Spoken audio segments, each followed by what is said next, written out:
This could be your last real opportunity to profit from the US stock market in 2025. Inflation is cooling. The economy is holding up. Even the bond market is stabilizing. But one man still holds the key: Jerome Powell. Markets had expected a rate cut by September. But Powell didn't just delay, he sent a clear signal: we're not ready yet. That shift reset expectations across the board. And now, with no cuts expected until late October, the market is overextended. Tech, in particular, looks overheated. But here's the opportunity. A healthy correction is coming, and if you prepare, it might be the best entry point of the year. The S&P 500, NASDAQ, and leading growth names have rallied aggressively over the past few months. Much of that move was driven by hopes of a September pivot from the Fed. But Powell didn't deliver. Instead, he offered cautious language, keeping rates high and warning that inflation still isn't fully under control. This triggered a wave of uncertainty. But instead of selling off, the market kept going up, driven by momentum and overconfidence. That's a red flag. We're likely entering a classic correction window, not a crash, but a pullback of 7 to 12%, which would reset valuations and create room for long-term gains. And with the next major Fed speech set for October 27th, the market has time to cool off, and then potentially bounce hard into year-end. So how do you position for this kind of setup? Step 1. Focus on market leaders, avoid hype. Ignore penny stocks. Focus on companies that dominate their sectors and drive structural change.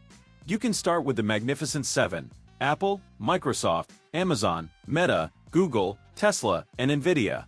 But some of these are heavily extended, so be selective. Look also at sector leaders beyond the seven. ASML, the backbone of semiconductor production worldwide. CrowdStrike, elite in cybersecurity and cloud-native security. Palantir, powering AI-driven intelligence for governments and enterprises.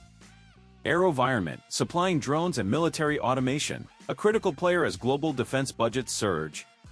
These are not speculative names, they are mission-critical to current geopolitical and technological trends. Step 2. Buy in stages. Timing the exact bottom is impossible, even for professionals. So instead of trying to guess the lowest point, use laddered entries. Break your planned investment into 3 to 5 parts. Set limit orders based on technical levels, support zones, moving averages, or recent lows. This approach cushions volatility and keeps you from buying emotionally at the top.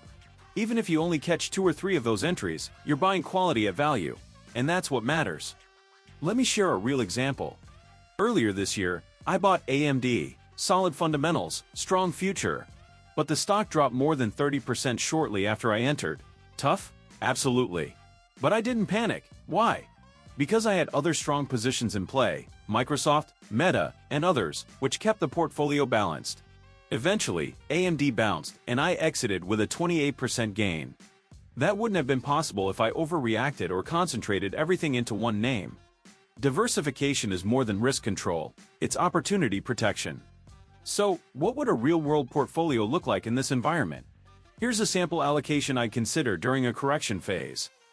30% in high-growth innovators. Focus on companies tied to AI, defense, and infrastructure, like Palantir, AVAV, and ASML.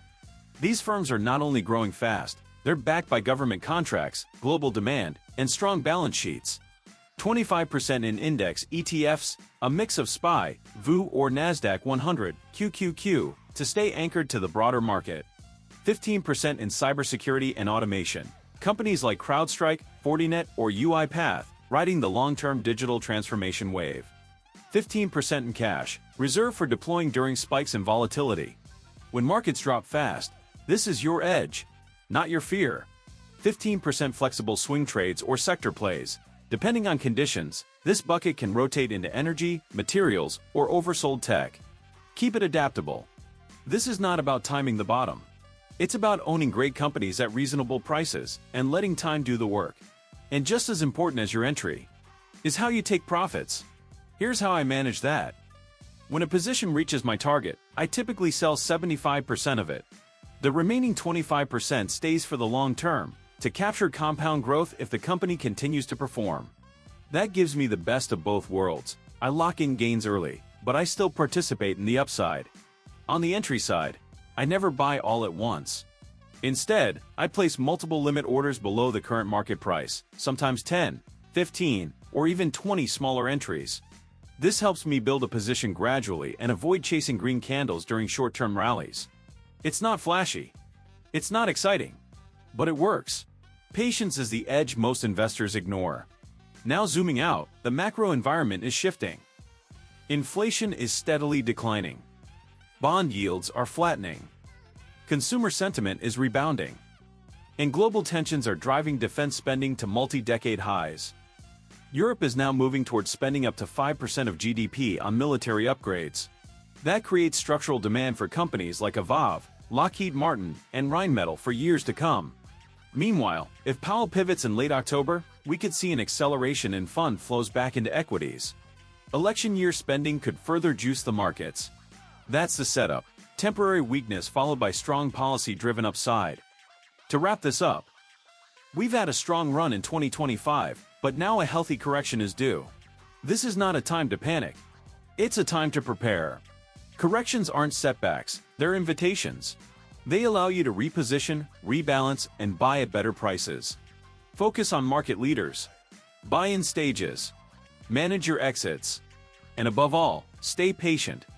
And if you prefer a more conservative approach, just average into the S&P 500 or NASDAQ 100 over the next 6 to 8 weeks. You don't need to be aggressive to be successful. If this helped clarify your strategy, subscribe for weekly Faceless Finance Insights. Like the video, and drop a comment.